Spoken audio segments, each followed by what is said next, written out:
Hi, within this lecture we're going to see how to crack WEP encrypted routers passwords, okay?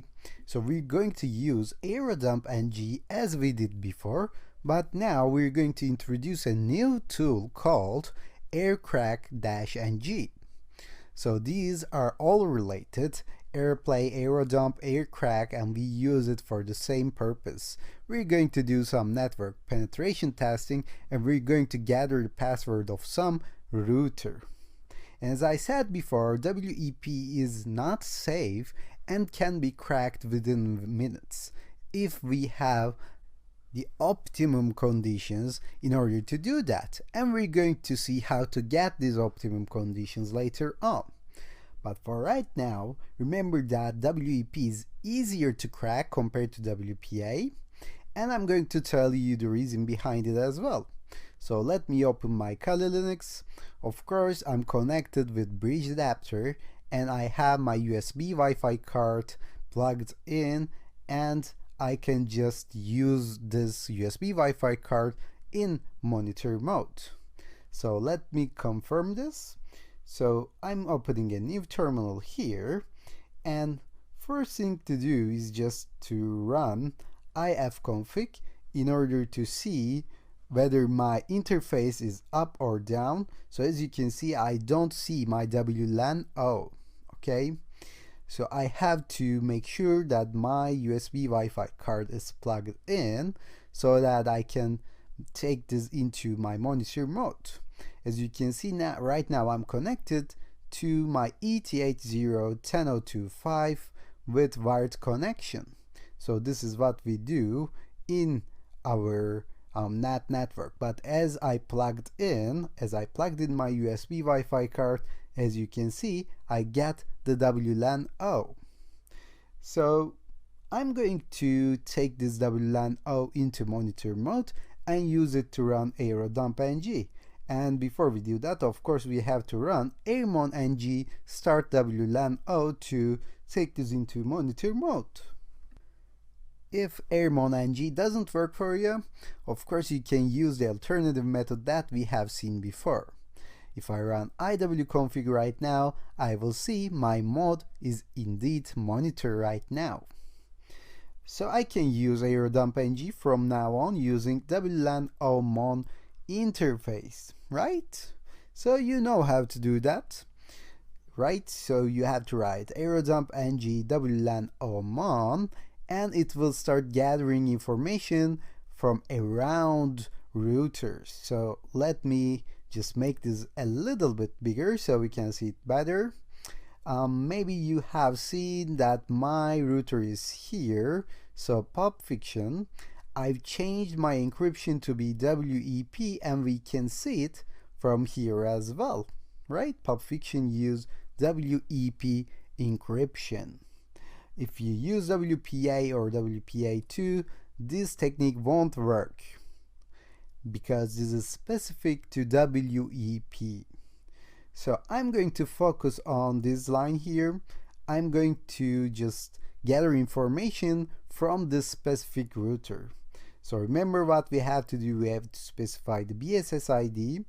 And how do we get BSS ID? We just select it from here and right click, copy, and paste it in here. So this is our BSS ID. We have to specify the channel, right? So we can see the channel from here as well. So I'm currently in channel 9, right? So let's see, yeah, I'm in 9. And then later on, we have to write out a file because we're going to use that file with AirCrack. And as we did before, I will write -- right, and I think I missed one dash from here, right? So BSS ID channel name, right? And then we have to specify the name of this file, okay?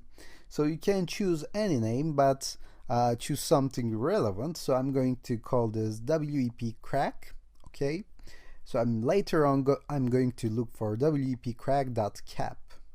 So later on I have to specify my interface. Now I'm ready to run this.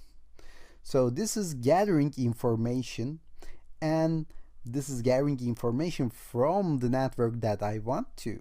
As you can see, now I see the clients that are connected to Pulp Fiction. And since this is gathering information right now, it's also saving to that .cap file. And I will use this .cap file in order to crack the password. Right now, as you can see, there is a data column in here, and we're gathering data. And we are gathering something called initializing vectors, IVs. And AirCrack uses those IVs to compare with each other and then find the password.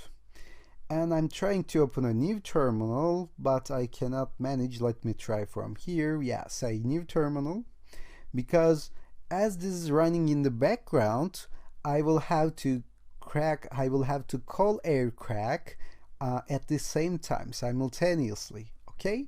So open a new terminal here and run AirCrack ng, and later on you have to specify the .cap file.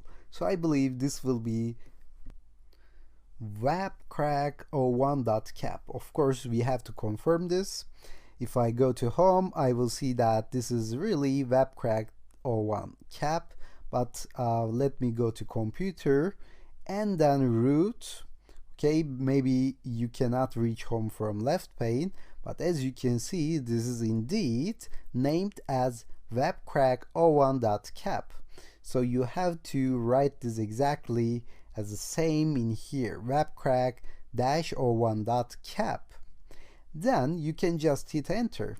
And now, as you can see, it just compares the IVs, and if it fails to find the password, it just tries with the next IVs. So more data we have, easier it is to crack the password of WEP. And in order to have more data, we should have traffic in our router. As an example, you can just go to other computers on phones in your own network and try to download something, or go to YouTube and watch some videos in order to generate traffic right now. And later on, we will see how to generate fake traffic as well. But for right now, I suggest you go to your phones that are connected to the same network and watch some videos in order to generate data. As you can see, it went to the other set of IVs, so it failed with 10,000 IVs, but it will continue to look for the password within the next set of data as well. And it will find generally between 20,000 or 25,000 IVs. And by the way, this technique won't work on WPA, because in WEP we have the same set of strings as a key, but in WPA they generate some random strings in order to make it safer. And as you can see, we found the key. Okay, so this is the password of the router. Now we can connect to the router at this point. And I will show you how to do that as well. I'm going to stop it because we don't need any more data with Control-C, of course.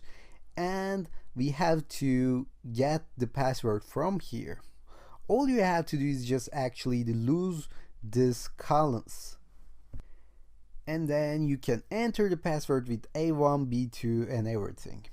Now I don't see any connection because right now I'm in the monitor mode, and as you can see, we cannot connect to the internet with monitor mode.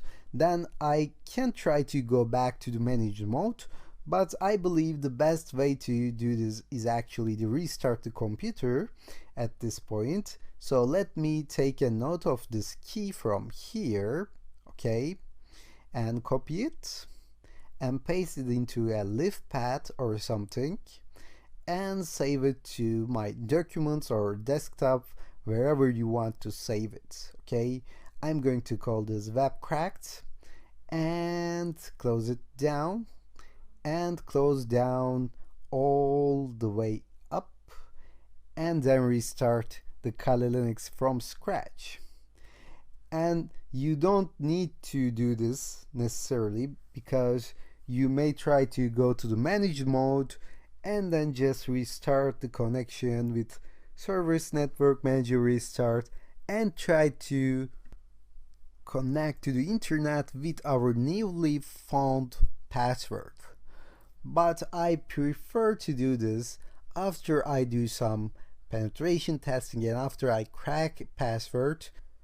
I believe this is kind of a habit that I need to overcome. So let me give my username and password and then maximize this window in order to test our newly found password. Since we freshly opened this Kali Linux, now I should be in the managed mode, right? So if I go to here, I will see that my Wi-Fi is not connected. Now I will turn down this, not Siri, but I turn down the wired network, okay? So I'm not connected to the wired, but I will try to connect to Wi-Fi network with Pulp Fiction. If I click connect, it will ask me for a key, and yeah, I believe I should have done this first. So I'm going to open my cracked found key and I will use this, but first I have to lose the columns inside. Okay, so let me delete all of this and I will just get this phrase here, A1 B2 C3, and I will copy this. Okay, and I will close this down or just go to here and try to connect to this Pulp Fiction network and say connect, and then paste it in here and just hit run. As you can see, now I'm connected. Let me try, let me cancel this. Let me try to ping Google to see if I really have connection. As you can see, I got the response back. It means that I am connected to the internet. So let's stop here, and within the next lecture we're going to see what if we don't have any traffic and how can we generate those fake traffic in order to collect IVs.